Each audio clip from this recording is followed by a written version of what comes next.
So it's Ian Garry fight week, and a couple of things have happened this week recently that I just wanted to touch on.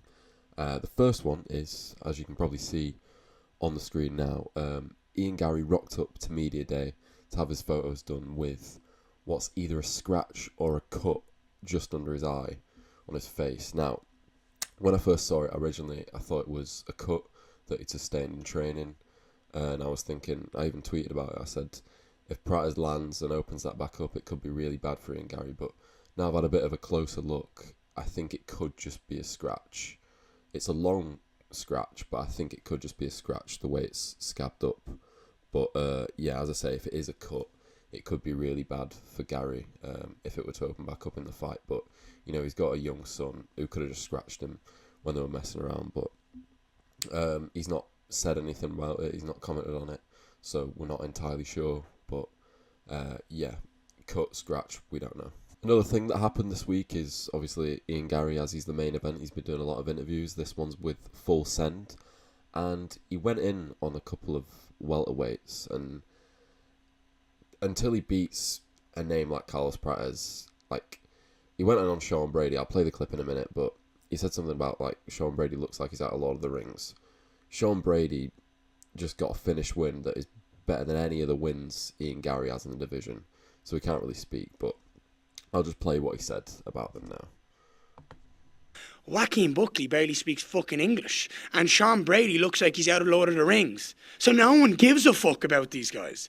Neil Magny's soul. Here, look. There's his soul. Yeah, so he's saying something about Neil Magny's soul there, who he did beat, to be fair. But even then, he still took him to a decision, so you can't really say much. And how can you say nobody gives a fuck about Sean Brady when, as I've said, he just got a way better win than any of the wins you have in your career? The most notable performance of Ian Garry's career is losing to Shavkat Rakhmonov, so I'll get into Sean Brady's response now.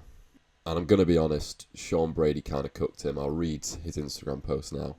Biggest claim to fame is losing the decision to Shavkat and crying like a baby because he didn't get a title shot off a loss. Now he's claiming he'll get a title shot if he beats number 13. Make it make sense, which is all true. 0 top 5 wins, calls himself an elite striker but held on for dear life against MVP. And now Sean Brady has a right to say stuff like this. He just finished Leon Edwards, which the champ couldn't do. So he's one of the men at 170 now. He's up there. He's above these guys now. So if anyone has a right to speak, it's him. Joaquin Buckley also replied to what was said about him, and he said something about Buck versus Cook, which, what can Ian Garry say about that after all the stuff that came out about him? But Ian Garry, until he hopes, gets this win at the weekend, needs to keep his mouth shut a little bit. I also wanted to touch a little bit on some of the media Carlos Prates has been doing this weekend. The same guy, I think, from Full Send interviewed him also. And this one's about smoking, and Carlos Prates does not try and hide that he's a big smoker. UFC fighters obviously will smoke. There's a lot of them.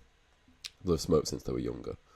But Carlos Prates almost makes it a personality, which I find quite funny because I used to think that MMA was one of the hardest sports to be, like, elite at. And the fact that Carlos Prates is a chain smoker who smokes 10 a day and just comes in and knocks people out all the time just proves that if you've got the attributes that can make a good fighter, then, like, knockout power, or you're specifically good at one thing, you can get far in the sport without truly dedicating yourself. But obviously other fighters will smoke as well. It's not just Prates, but he's very open about it. And he also drinks a lot, but we'll play the interview clip here. I try to smoke less, but after fights, a lot of emotion, a lot of things going on. Probably I'm going to get one beer, and then if I get beer, I cannot stay without smoke. So, yeah, that's it.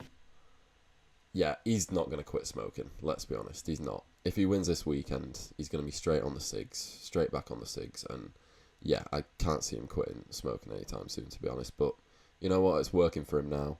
He's going to have to fight in more 5-rounders, so maybe he should cut down, but this does not look like a man that can quit. But yeah, that being said, the fight is almost upon us. I'm struggling to decide my pick. The official one that I've put on verdict, so I guess it's official, is Prates by round 2 KO. I originally picked Garry by decision. It's now changed. But yeah, it's just from the other video I did where I was looking into that how their styles actually match up, and I think it is pretty favourable for Prize. So yeah, Prize by round 2 KO is the play, I guess. But we'll see. It'll be an interesting fight on Saturday.